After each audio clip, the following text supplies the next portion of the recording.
سيناريو بيتكرر كل يوم لازم انبه عليه، مهم جدا لازم ناخد بالنا منه قوي، وهو ان الشخص بيجي العياده يقول لي يا دكتور انا ما بخسش ليه؟ طب انت بتاكل؟ الاقيه بياكل قليل جدا جدا عن احتياج جسمه.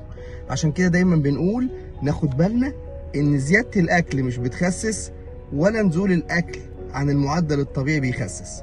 تخيل انت بتاخد طاقه اقل من احتياج جسمك، فالجسم بيعتبر نفسه داخل في مرحله اسمها مرحله الستارفيشن او المجاعه، فبالتالي ممكن تخس اول اسبوع، ممكن تخس تاني اسبوع، بس بعد كده هتلاقي جسمك بدا يدافع ويخزن اكتر ما بيحرق، لانه داخل في عمليه تخزين مش حرق. فبالتالي تلاقي جسمك بيضعف وبيتخن مش بيخس، وبتلاقيك بتميل بقى انك تلقط في حاجات ملهاش لازمه، بتميل انك تاكل سكريات اكتر، فبالتالي توقف حرقك وتبوظ اللي انت بتعمله. عشان كده خلي جسمك ياخد احتياجه، اديله وجبات فطار غدا عشاء زي دايما ما بنقول، نشرب الميه كويس قوي، نبعد عن الحاجات المسليات او الحاجات الخارجيه، فبالتالي جسمك هينزل وهتلاقي نزولك كويس جدا ومستمر.